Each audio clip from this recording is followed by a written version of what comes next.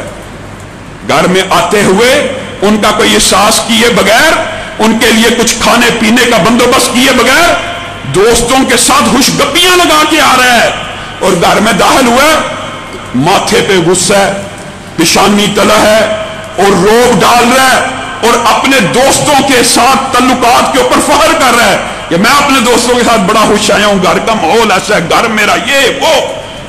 آتے ساتھ شروع چاہیے تو یہ ہے، نبی کریم صلی اللہ علیہ وسلم نے ارشاد فرمایا مسکین کو کھانا کھلانا، غریب کو کھانا کھلانا، نادار کو کھانا کھلانا، بھوکے کو کھانا کھلانا، یتیم کو کھانا کھلانا۔ آپ نے حدیثیں سنی ہے نا، کتنا اجر و ثواب ہے۔ اپنی بیوی کو کھانا کھلانا، نبی کریم صلی اللہ علیہ وسلم نے کہا یہ جتنی باتیں میں نے بیان کی ہیں نا، مسکین، نادار، یتیم، اللہ کی قسم سب سے زیادہ اجر اگر کسی کو کھانا کھلانے کا ہے تو اس لقمے کا ہے جو تو اپنے ہاتھ سے اپنے بیوی کے منہ میں ڈالتا ہے۔ بتائیے میں اور آپ سٹیٹس کانشیس، تکلفات، ہم میں سے کون ایسا ہے جس نے آج تک اپنی بیوی کے منہ میں اپنے ہاتھ سے لقمہ ڈالا ہو؟ بتائیے، ہمیں تو شرم آتی ہے۔ ہم نے یہ خود ساختہ تصورات اپنے دین کے اندر ایجاد کر لی ہیں، جو تم پہنتے ہو اپنی بیوی کو پہناؤ، یہ نہیں کہ خود تو بڑا بڑا مہنگا سوٹ ہو، بڑا بڑا مہنگا زیب و زینت کا لباس ہو، اور گھر میں بیوی کا حال نہ کپڑا ہو، نہ پہننے کے لیے پیسے دیے جائیں۔ اس بات کی شکایت بھی نبی کریم صلی اللہ علیہ وسلم کے پاس آئی، اور بہت عظیم صحابیہ لے کے آئیں۔ حضرت ابو سفیان کی بیوی آئیں رضی اللہ تعالیٰ عنہ، اور اس خاندان کے بارے میں بھی معاشرے کے اندر نعوذ باللہ پروپیگنڈا، صحابہ کی توہین اور تحقیر کا فلسفہ۔ میرے بھائیوں، ایک کلیہ یاد رکھنا، اللہ کی قسم یہ کلیہ عام مسلمان کے بارے میں نبی کریم نے کہا ہے، جو بندہ کسی مسلمان کو کافر کہتا نا، عام مسلمان کو، تو دونوں میں سے ایک کافر ہو جاتا ہے۔ تو جو بندہ کسی صحابی کو کافر کہتا ہو، بتائیے اس کے کفر میں کیسے شک ہو سکتا ہے؟ یہ بدبخت لوگ اتنے عظیم صحابہ کے بارے میں کفر کے فتوے لگانے والے۔ حضرت ابو سفیان کی بیوی آئیں، حضرت ہندہ نبی کریم صلی اللہ علیہ وسلم کی بارگاہ میں آئیں، کہا ابو سفیان سردار ہے، رئیس ہے، عجیب معاملہ، اپنے لیے تو بہت اٹینشن، مراد یہ ہے مفہوم حدیث کا، میرے لیے اس کا ہاتھ تنگ ہے۔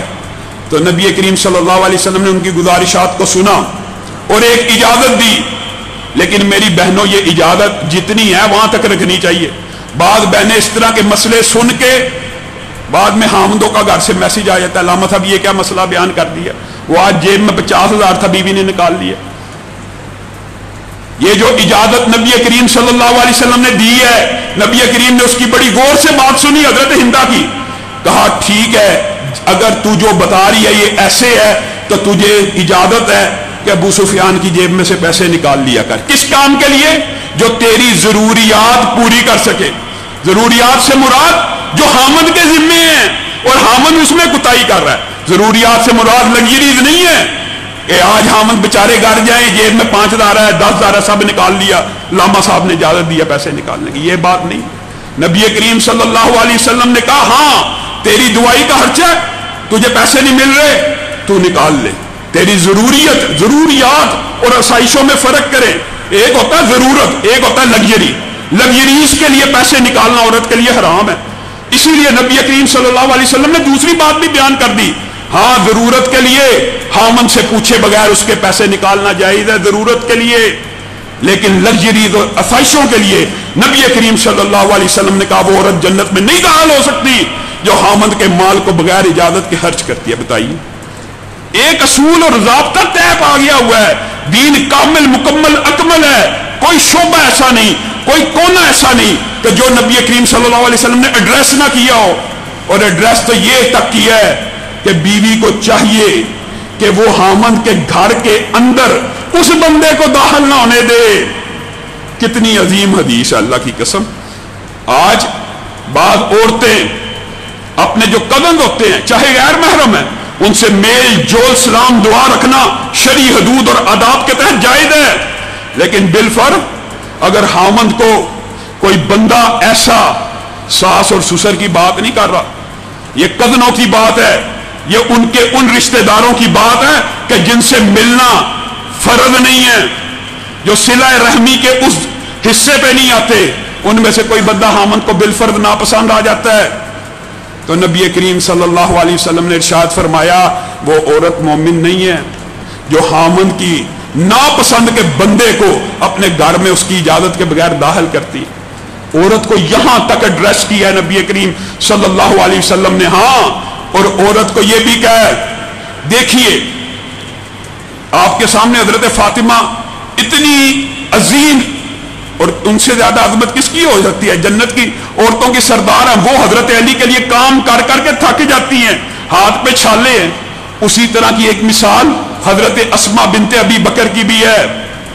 عورتیں غور کریں، حضرت اسماء بنت ابی بکر کی جب حضرت زبیر کے ساتھ شادی ہوئی، وہ بیان کرتی ہے نہ زبیر کے پاس مال تھا نہ دولت تھی، ایک گھوڑا تھا ایک اونٹ تھا۔